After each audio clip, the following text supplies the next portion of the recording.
All right, so welcome to True Print for Life. I'm your host, Christina Vera. And I'm your co-host, Maylin Sambois. So welcome back for another amazing episode.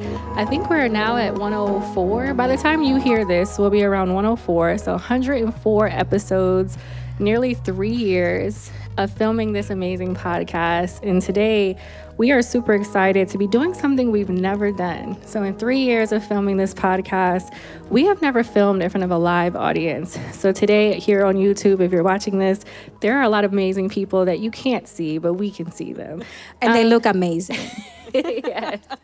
Yes. And today is also really exciting because it's going to be a little bit different. We're actually going to be interviewed. So typically we do the interviewing, but today Maylin and I get the pleasure of being interviewed. And we are interviewing today by our amazing MC, which is Angela Rygard Rand.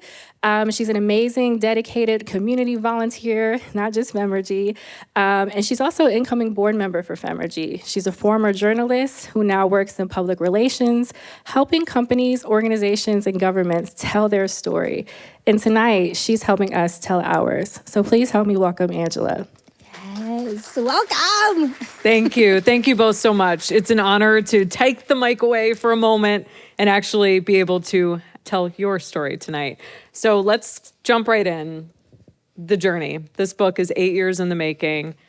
What inspired you to write it and why publish it now? I mean, you can start. You sure? Yes. Okay, it's a great question. And what's crazy was up until 2 days ago, I thought it had been 5 years. And Maylin was like, no, it's actually been an 8-year process because we had started a framework for what this book could be. And then life happened and we stopped, paused, and then we took some extra time to really think about, well, what is our intention with this book? Really wanting to be mindful as we were going through so much personally, professionally, and finding ourselves also in this space of recognizing that we were becoming different women in this process. And so recognizing that we are not alone in that. I think a lot of people have different experiences and different journeys, but oftentimes feel alone or feel like they can't find community within that transformation. So for us, it definitely was an 8-year journey. Maylin checked the date, but we recognized that this was the right time that the journey was supposed to come out. Yes, and we have so many stories and we have overcome so much. And it just felt like a disservice to not share this with the world, especially now when we think the world really needs hope and kind of see what resiliency looks like and what even though when you think there's so much darkness, how you can find some light, right? We felt the world feels a little stuck right now. So as we have felt stuck in many ways and many times in our journey, and we have overcome those moments, we just felt like it was just the right time to share this with people and really give it as a way of a hope, as a true print, as a map for their next step. Well, talking about time, a lot happened over 8 years. I mean, you talked about how the world is changing ever so rapidly. Is this book different now than when you first took the pen to write it 8 years ago? Oh, yes.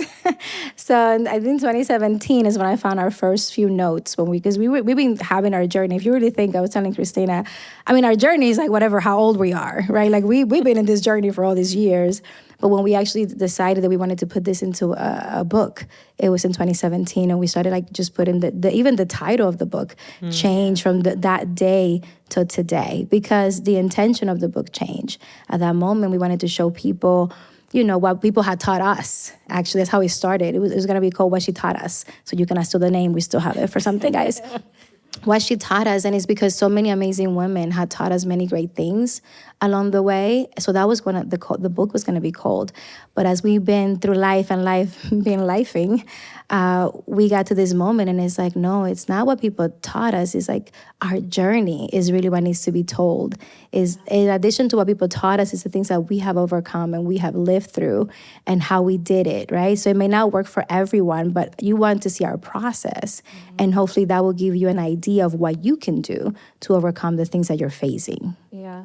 I would add, I echo everything Maylin just mentioned. And I think if you have had the opportunity to get to know Maylin and I or serve alongside of us, for us, it wasn't just about words on a page. We wanted the journey to be an experience. And so thinking about whatever amount of time that was going to take, even with this launch, like we really wanted we wanted folks to be able to come in community, to be able to have conversation, to be able to find people that they can create their own villages. So we took a lot of time, and part of it was because of life and other obligations, family, work.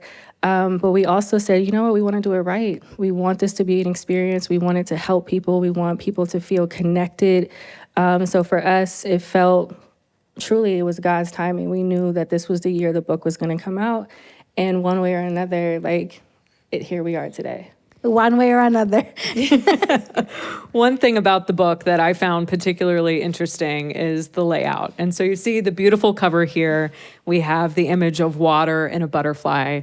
And when those of you who buy the book and you have the chance to open it up and read it, you'll see those symbols represented throughout every chapter. So you'll see the water sign meant to share your experience, Christina, and then the butterfly representing your stories, Maylin, and you have the perfect necklace on today. She's wearing a butterfly necklace for those listening.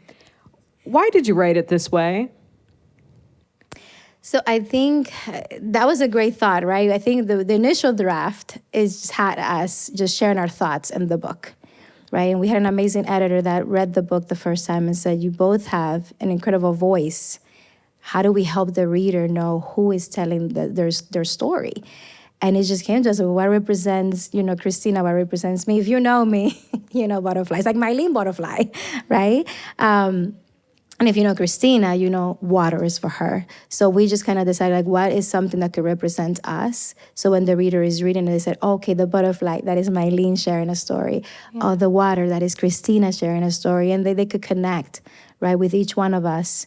Because the book itself, like the other parts are the two of us pouring into it, but there's a specific stories that are unique to us and our journey that we wanted to make sure the reader read it and knew the person, right, the human behind that story. Yeah.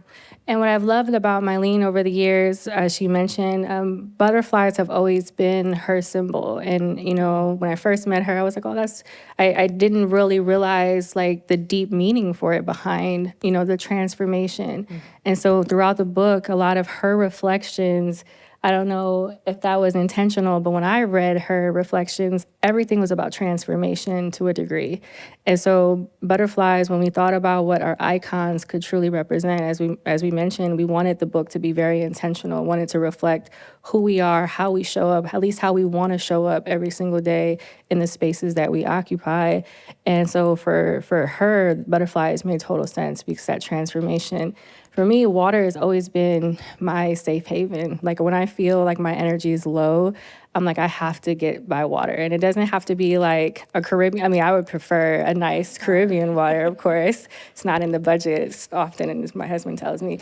But lake water, literally there's something about water. And I think when I really sat with that one year, just understanding that water is resilient. Water moves in different ways, but it's a force and it's constant. And it's one of those things that even though it gives peace, it also symbolizes strength. It really represents, who I feel I am at my core, the calming aspect. People always say, you're always so calm. And I have crash out moments. My family can attest to that. But for the most part, that's not my initial reaction. It's very let me process what's happening. And in the book, I talk a lot about different situations, both personally and professionally, where my initial reactions or, how I wanted to be able to process those situations, being in a place of having that emotional intelligence really had to kick in for me in a lot of those spaces. I love that. It's symbolic in more ways than one. While transformation is certainly a theme throughout the book, each chapter has its own theme. We cover things from self-discovery to resiliency to growth. When readers sit down and they have the chance to actually dive in, what do you hope they take away? I think for me, I really want people to know that you're not alone. And I think oftentimes society, and I think with the world of social media, you can see glimpses of what people want you to see in their lives. And you start to internalize if my house doesn't look like that, if my marriage doesn't look like that, if my kids if I don't look like that, then something is off. And we wanted this book, we really want the takeaway to be that every day is a journey. And we often get so fixated on the destination. Like, I'm trying to get here. I'm trying to hit this goal. I'm trying to be this type of mother, this type of businesswoman.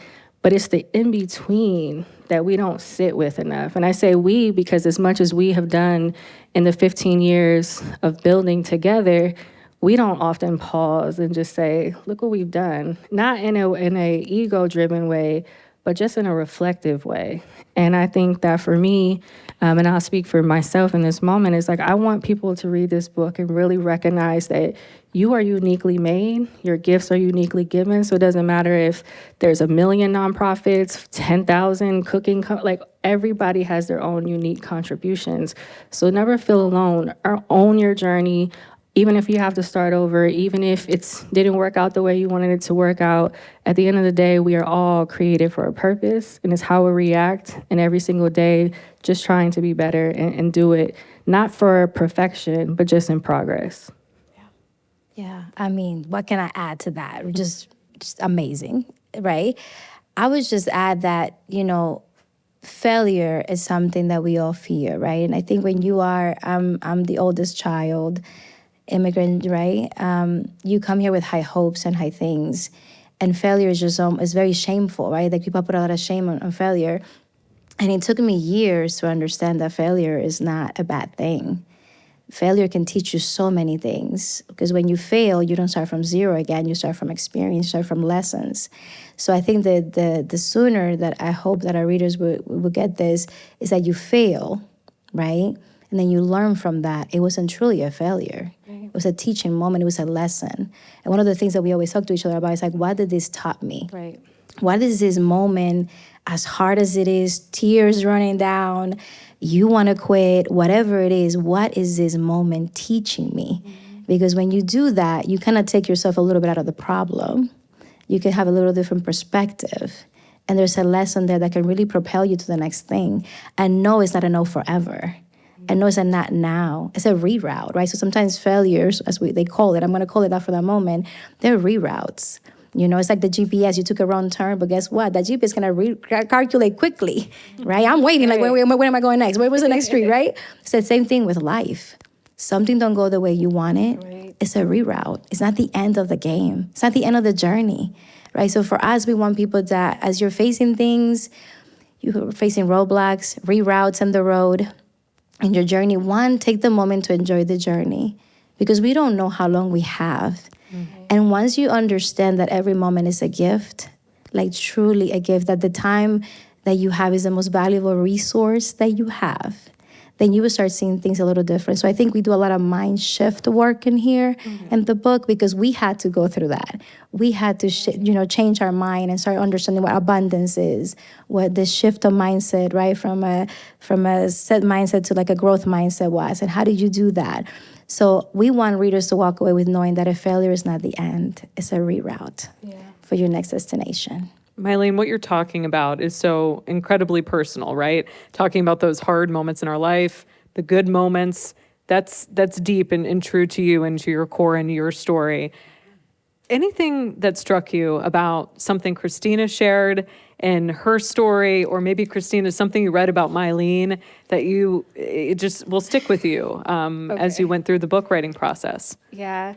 I know Maylin. Like I said, I've known her 16 years almost. And so when you spend the amount of time you spend, not just because we're friends, but we're also business partners. So we've been business partners for over a decade.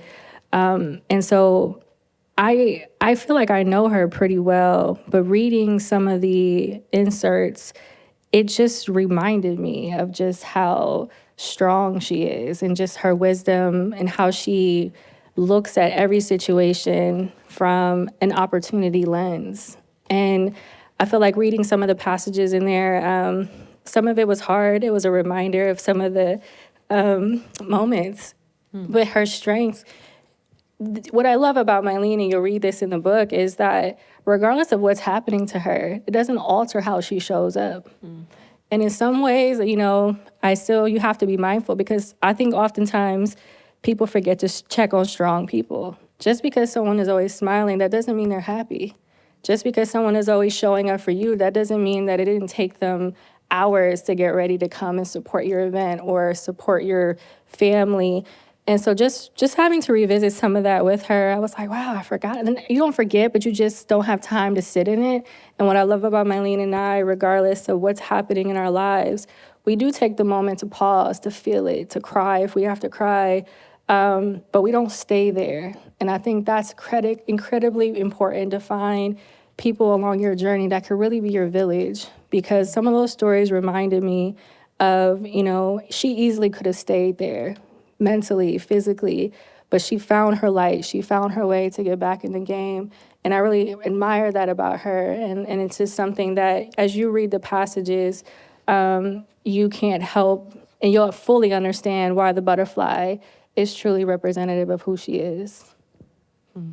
I love seeing your relationship and hearing it. And I think it's the secret sauce that makes this book work as well as it is, because you can tell how much love and admiration you have for each other. Maylin, was there anything that Christina shared in the book that surprised you? A lot. Same thing. I think we were recording a podcast one day. We were reading some of the book, and we got really emotional because, I love Christina dearly, and she knows, like, I'm a ride or die, right? Like, this is how we've been. And I will fight more for her than I will fight for myself. And that's when I learned, I think, what a deep relationship is, right? Like admiration, love, and how you just want to see somebody win no matter what. But how protective I am of her, right? And she's been there for moments that people don't even know. Like, I don't cry a lot, and definitely not in public. And I think she's been one of the very few people that have seen me cry. And I know it's a shocker for her. For me, one of the chapters, to be honest, that really stood out was chapter 6, The Crossroads. And I think if you read that chapter, you would get to truly understand a lot of us, right? But what hit me was, if you look on page 78, she shared that, as we were writing this like a year ago, she was going through one of the most difficult times in her life. And that, when I read that, it hit me, because as close as we are, as much as we love each other, I was going through a transition of being a mother.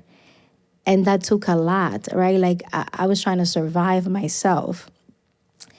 But knowing that she was suffering and that I wasn't aware, because she didn't want to put that burden on me, right? Because I had a little child, I was trying to figure out life as a single mother. I did scold her for this, because there should never be a reason or a time when, no matter what's going on in our lives, we don't know, because we want to show up. And the moment I found out, I felt, looking back, I didn't know how deep it had wounded her, right? Like, when I read it in the book, I understood the depth of that public, episode and all of that stuff that she had to go through. And as much words of encouragement some people could give her, unless you read it, you don't know the deep cut that caused her.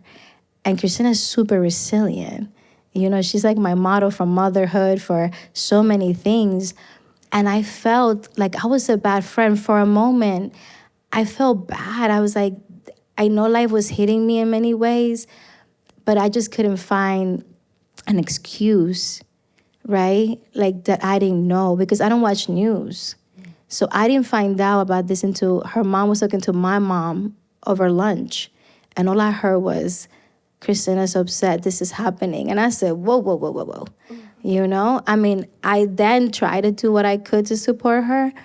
But reading this, it gave me a perspective that no matter how close we are, we still have to do our work to ensure that the people that we love know that we're there no matter what. That we want to have the opportunity to show up. Even when you don't think we have the bandwidth to do so, you make the bandwidth for those that you love. And I never want her to ever go through something like that alone because, oh my God, I would catch a case, guys. No, right? But that hurt me. It hurt me not because there's nothing wrong. Like it was nothing that she did wrong. I know, right? But it would just hurt me because as my friend, as my sister, she was hurting and she felt lost. And just to read like, yo, like this girl that you will die for felt so alone, like we get flowers for each other and gifts for each other. But I'm just grateful to God. So as I read that also, I'm grateful to, and we haven't even talked about this. So this is life for you guys. I'm grateful to God that he gave her the people, the wisdom, the peace for her to overcome that, right? That he sent the resources she needed to overcome that. Because so many people don't do that. And they bottle it all in, and it really hurts them, and they can move on from that. So those experiences, as hard as they were for me to learn, it was a great learning opportunity. And it just made me my heart bigger for her, to love her more, to admire her more, and just for me to do what I can to be a better friend, not just to her, but to others too. Because, right, like that was a hard moment for her. And I just want her to know that I love her deeply and that I never want her to ever go through something alone. And I wasn't alone. I think she's really like in her, I don't know what more she could have done for me. Like she pulled up, like she fed me. So I appreciate, I think she's internalizing this a lot more because the truth of the matter is you were great. And I think that, I think the biggest takeaway once I found out, I was great. I had to show up to She's me. going to give you a hard time. Right. No, I love her. No, we passed this, but I just want you to know. Right. But I think it's what I will say in wrapping up this question is that these hard chapters that we kind of had to re-talk about, it also is a reminder that a bad day or a bad season does not equate to a bad life. So I could look back, right? Yeah. You could look back and you'd be like, that was a season. It was hard. It was uncomfortable. But we got on the other side. You all have gotten on the other side. So it's an opportunity to say, yes, these were hard chapters of our lives, and we talk about it as raw and transparent as we can. But then also offering the fact that we're sitting here now. So regardless of everything we've gone through and everything others who will read this book have gone through, recognizing that this bad day, this bad season, even if you're in that pit right now, you will be back at the peak of your life. And then you can look back and really thank God and your village for being able to push through and carry on. Yes. It's clear the personal is also the professional for you. Mm-hmm. You bring your humanity and your passion into all the work that you do. The title of this podcast is True Print for Life, but it's more than a name of a podcast. It's also the name of your newest business venture. So we would love to hear about True Print for Life, how it got started, and what it is. Yeah. So True Print, actually, we've had now for almost 5 years. And so for us, it was a social enterprise. So for those who don't know, Maylin and I also co-founded a nonprofit organization that is celebrating 12 years this coming January. So thank you. And throughout that journey, no pun intended, but it's truly a journey, we kept finding where our partners and different folks would reach out and say, we really appreciate your strategy for this, or how you set up your operations for that, or, you seem to have a really good handle on culture and climate within your organization. Will you come and train our folks, or is there opportunity to come and do some kind of workshops or trainings? And so initially we kind of started, doing those services and recognizing that that was an additional revenue generating opportunity for the nonprofit.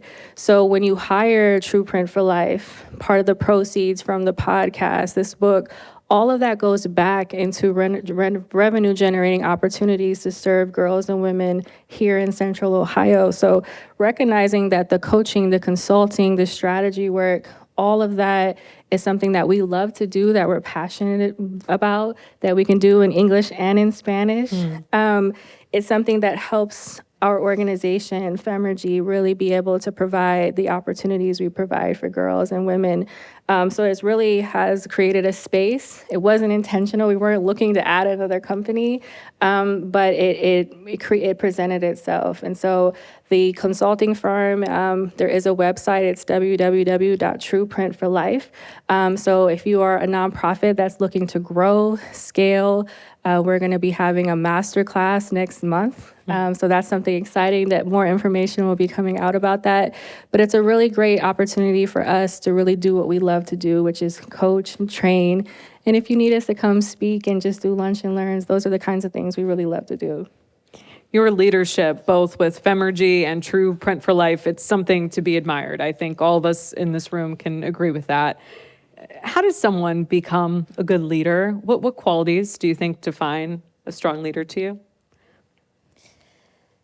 I think it's who you look up to, right? Like, so thinking about the people that I look up to. So people that are kind, right? So I feel like a good leader has to be kind. It has to be a good listener. It has to serve.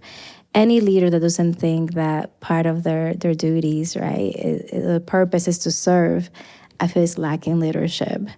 For us, we didn't turn out to be leaders. I feel like we just were doing what was the right thing, which was serving. And starting that journey got us into being leaders. So when we coach leaders now, I think some of the things that we would say is those things, right? Like listen to your people. First, you have to listen to yourself. Self-awareness is very important. If you are a leader, you have to have self-awareness, emotional intelligence to deal with all kinds of different personalities and the things that the world brings to you at any given moment.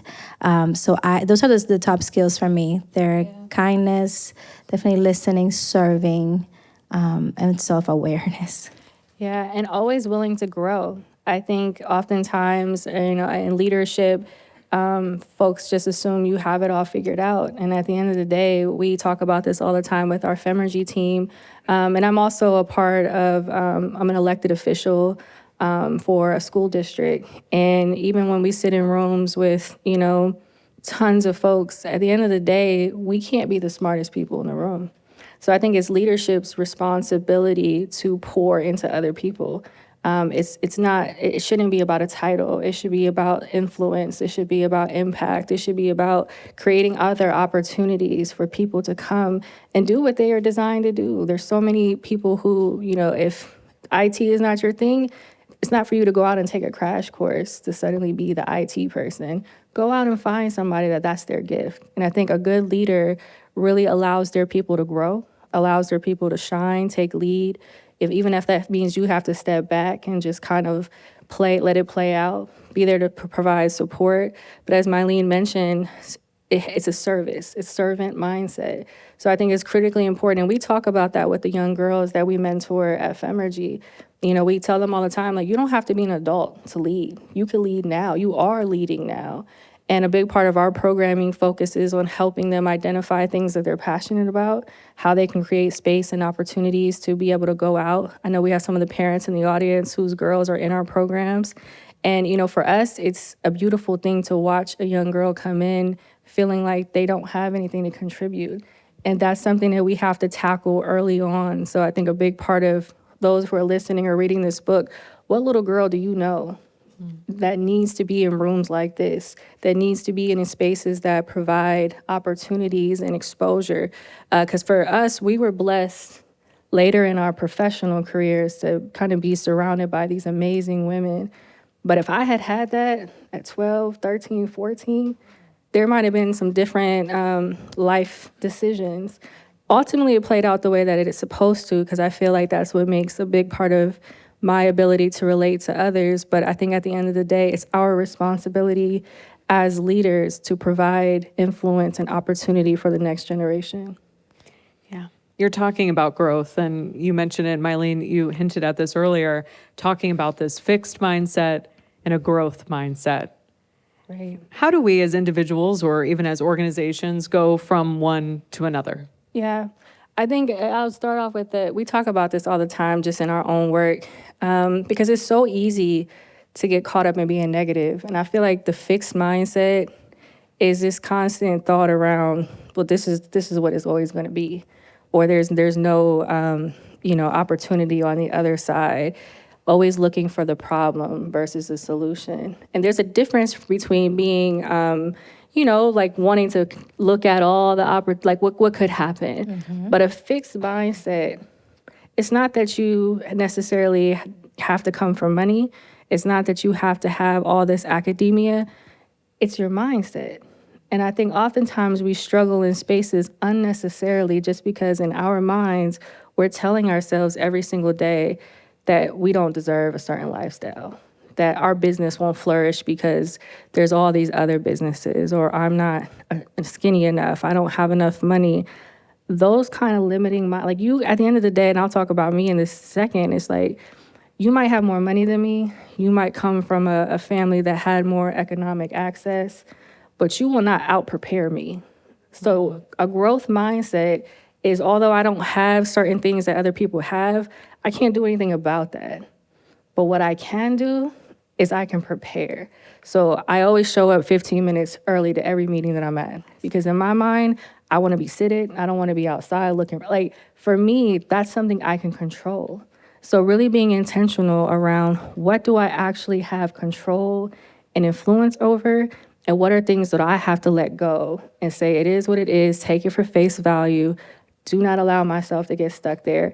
And also don't hang around people who are stuck in those same spaces. I think oftentimes we're very loyal people by nature, but at the end of the day, if your whole circle is in that fixed mindset space, I'm gonna tell you, that's not your circle. If you're wondering, like, why do I feel this way? I feel like I could be doing this. I feel like I should be here.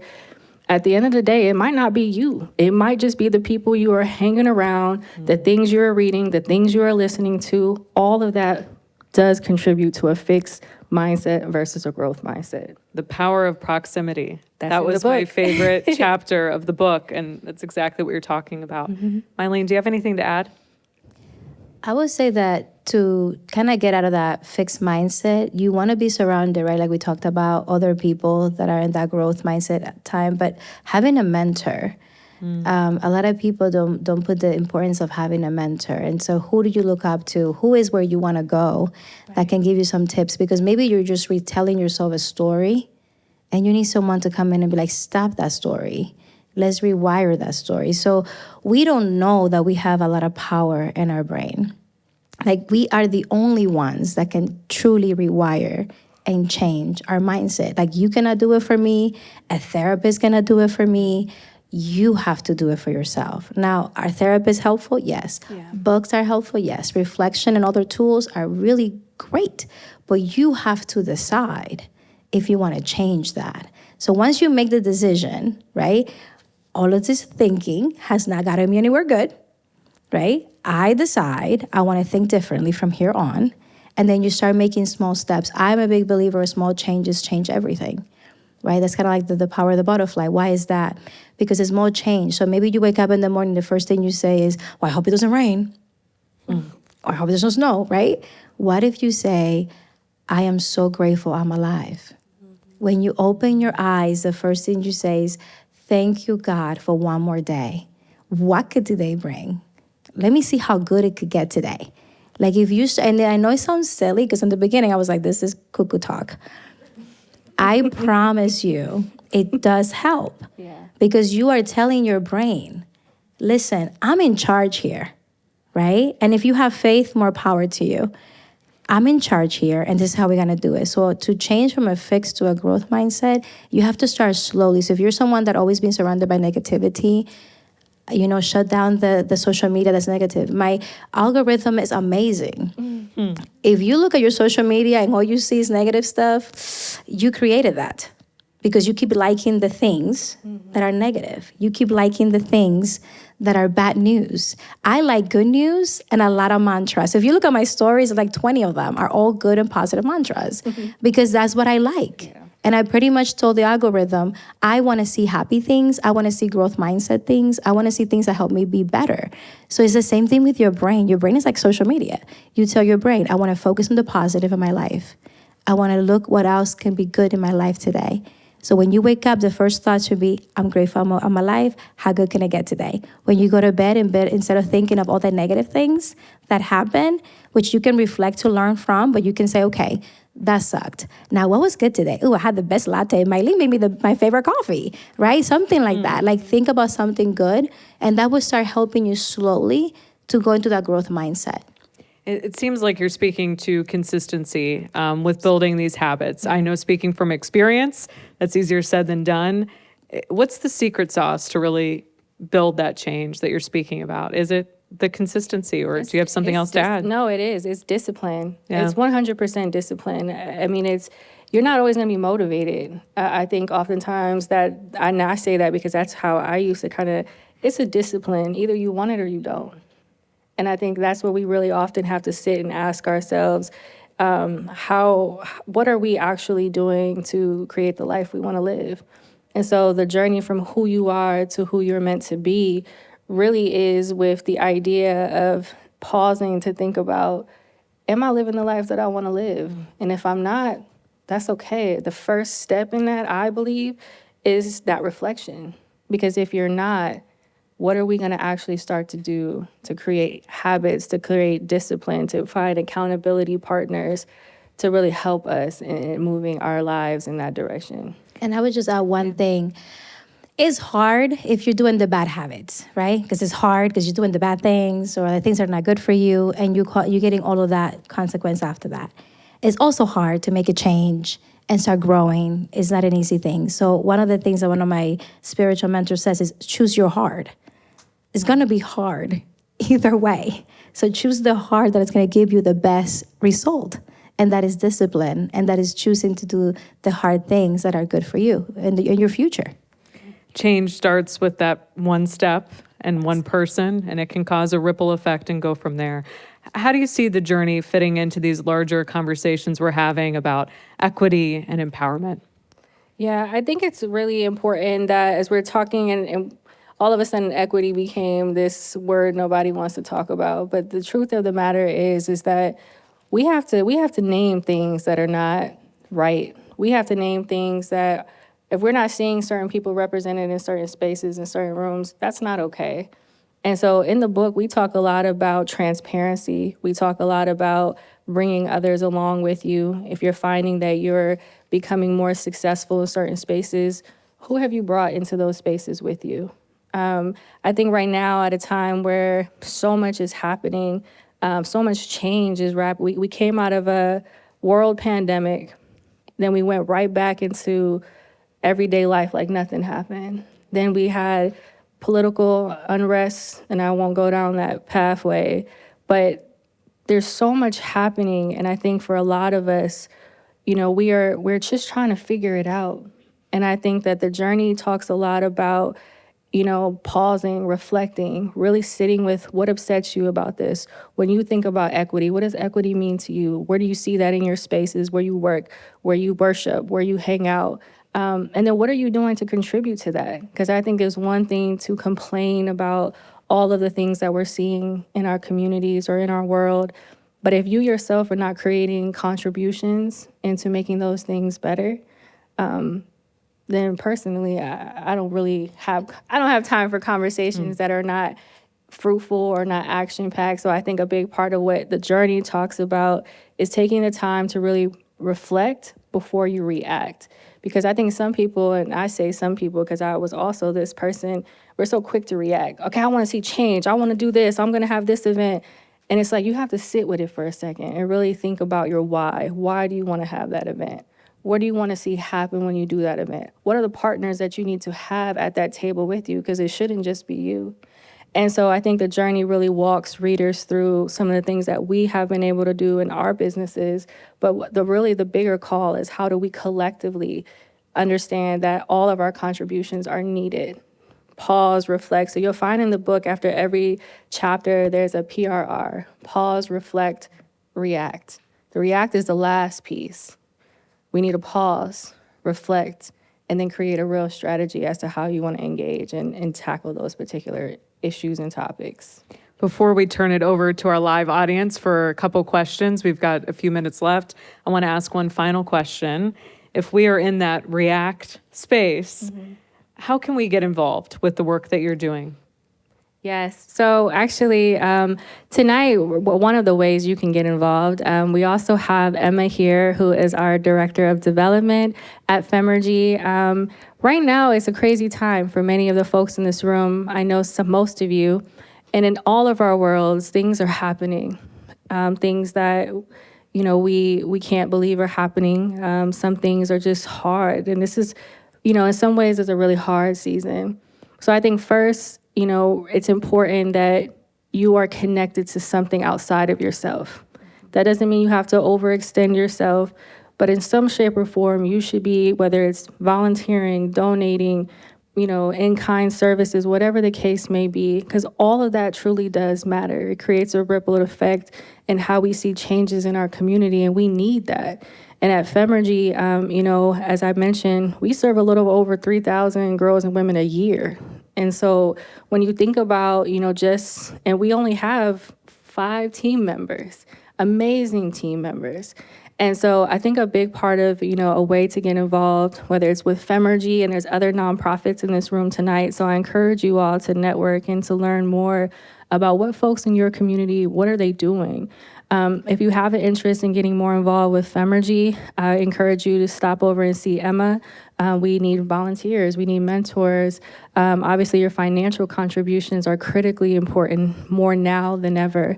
So when we look at the fiscal implications that are coming out of this year's State House budget, that affects schools, healthcare, nonprofits. It affects everyone. And whether you have a direct connection, because sometimes there's a misconception, well, I don't have kids in certain districts, or I don't, it affects everyone. Somebody that works for you probably has kids in that district. Someone who, is going to the same clinic as you, like, it's all interconnected.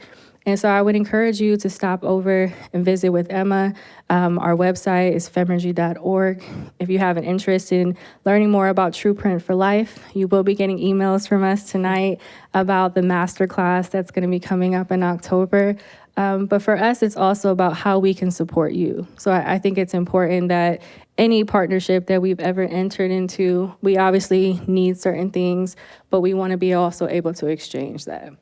We have time for 1 or 2 questions. Please come up to the mic if you have a question for Maylin and Christina.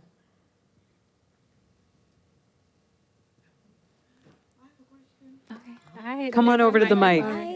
We'd love to hear you. Also, you have a fabulous shirt. It says author. So I think the 2 of you might need to pick up this shirt.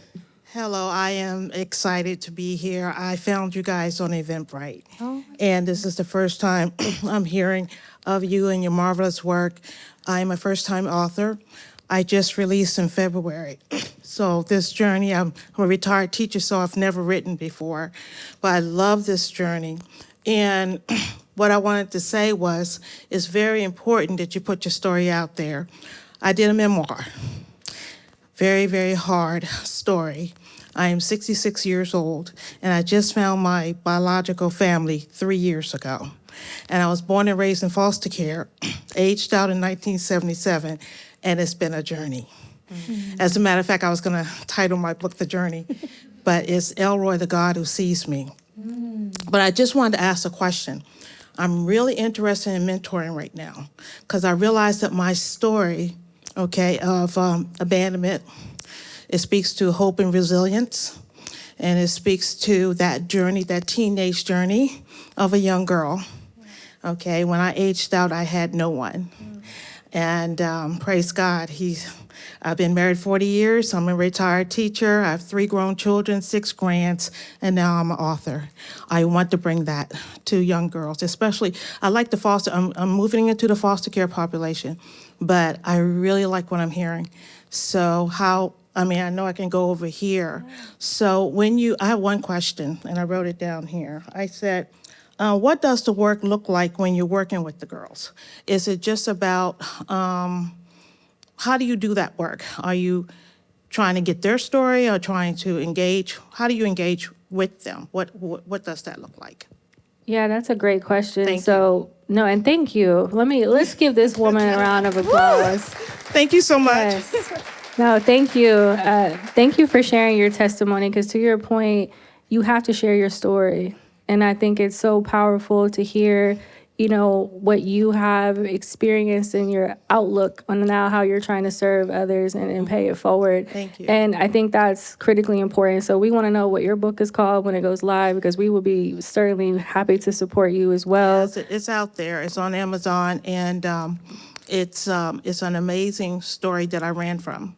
I didn't start Wonderful. writing my story till I was 60. It took me 4 years to write that story. I love A lot of that. healing. Yes. Yes. A lot It's of a healing, and I want to journey. bring that to young girls, that your story counts. Your words are Absolutely. powerful. Yeah. And change can most definitely come from that. 100%. And I thank you for the question. So at Femergy, we run 3 different programs for girls. And so for us, it's about social emotional support.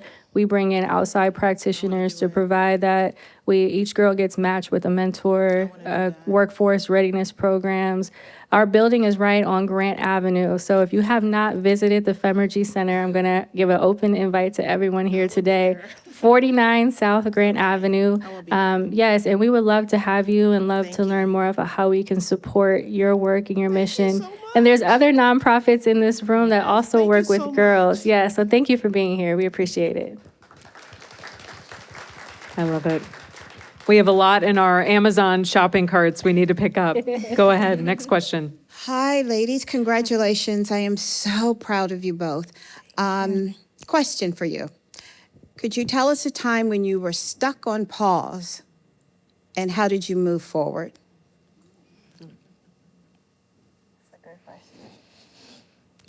Maylin? Yeah, so many. There's so many. I'm like, let me pick one. I would say that one of my biggest stuck moments have been possibly 5 years ago when I had to start over after a divorce. And I was stuck, right? Because my future as I had planned it has shattered. It was no longer the future that I had dreamed of or imagined to be. And, right, so choosing to start over, so it started the baby steps that I took, and thanks to my village, many of you are here today. My faith, I really had to get on my knees and ask God to give me the next step because I didn't know what that was. I also had to reimagine who I was meant to be and reminded of whose I was, right? And by having those pieces, it was just a daily exercise that I would do of getting up and being grateful for just being alive. That was the first and the biggest one. And then finding little joys on the things that we take for granted, right? The call from a friend, the flowers from a friend, the text from a friend, a hug from someone that you loved. Those things helped. And then once I had a little more strength, I decided I wanted to invest more on myself and my personal development. So I hire coaches, which is why we love the coaching, right? Because every coach needs a coach. I hire coaches, right, for meditation, for energy work, and for personal development. Because I needed to pour into myself. I'm valuable enough and more than enough to pour into myself and get the tools that I needed at that moment to overcome the hard moment. Now looking back, I am so grateful that I went through that. And I never at the moment imagined that I would say I was grateful that I went through that. But I'm grateful that I went through that because letting go of that opened the space for me to have one of the biggest things I ever wanted, was as a child. So I now have a son that's 2.5 years old. And it's my constant reminder that a hard moment or a hard season is not the end. And it's just a little reroute to get to the destiny that you really were meant to be at. So I was meant to be at this moment. I had to go through that to appreciate that, right? To get to this moment where I can be grateful for every hurt and everything and be like, that was a hard lesson. I'm grateful for that. I'm grateful for my teachers, right? And now I get to live the life that I really love with a little human that I absolutely adore. That's just my part. So, and the only thing I would add to it, even I love everything you just said because it's truly spot on. And I think you also, as we always talk about, when you get stuck like that, like finding that village, but finding that inner reminder, you got to bet on you every single day. People are not always going to hype you up. They're not always going to support you. So when you're feeling stuck like that, reminding yourself who you are. Even if you got to look in the mirror a couple times, there's moments because you can get so consumed with the stuck, the hard feeling, the pause. And, people, I read a meme the other day when they said something like, folks asking, what do you bring to the table? It's like, I am the table. Like reminding, and not in a cocky way, but it's just like really owning who you are and how you show up in spaces. And that's why in the book, we talk so much about really pausing to think about like, what are your core values? How do you want to show up in spaces? And are people actually receiving that as an exchange? Because on those days when the pause happens and the hard things happen, being able to have folks that'll remind you, like, I don't know who this version is, but we got to go find the person that I know you really are. So betting on you in times and spaces when nobody else is betting on you. Because oftentimes you see the success, you see us here right now, you see the building, but you don't talk about the silent things that you went through for 12, 15 years of building. And this is not an overnight type of thing. It truly has been a journey. There have been moments where I was like, you know what? I'm just going to go get a regular job. And I love my husband, and I'll thank him formally later. But, having people that believe in you when you don't quite believe in yourself yet, but they see it, they see the potential, that is so critically important. So to answer your question, when you feel stuck, being able to really tap into, and if you don't have it, that's when that village, the power of proximity, that is why that is so critically important and why we chose to put that in the book. From who you are to who you are meant to be. You can pick up your copy of The Journey on Amazon and trueprintforlife.com. Maylin and Christina, thank you so much, and congratulations again. Let's give them a hand. Thank you. Thank you so much. And with every episode of True Print for Life, we always close it the same way. So we'll close it today. So we always close it with our own mantra, which is, it's bigger than you. So on the count of 3. And all of us. And all of us. I love this. It's bigger than You. That's so, what you're saying. Okay. Yes. Everybody Okay, got so it? on the count of 3, we're all going to say it together. 1, 2, 3. It's bigger than you. Thank you so much for listening today. We're excited and we hope that you follow us on Instagram, True Print for Life, YouTube channel, also True Print for Life. And make sure that you share, like, watch our videos. Make sure that you follow us on all streaming platforms.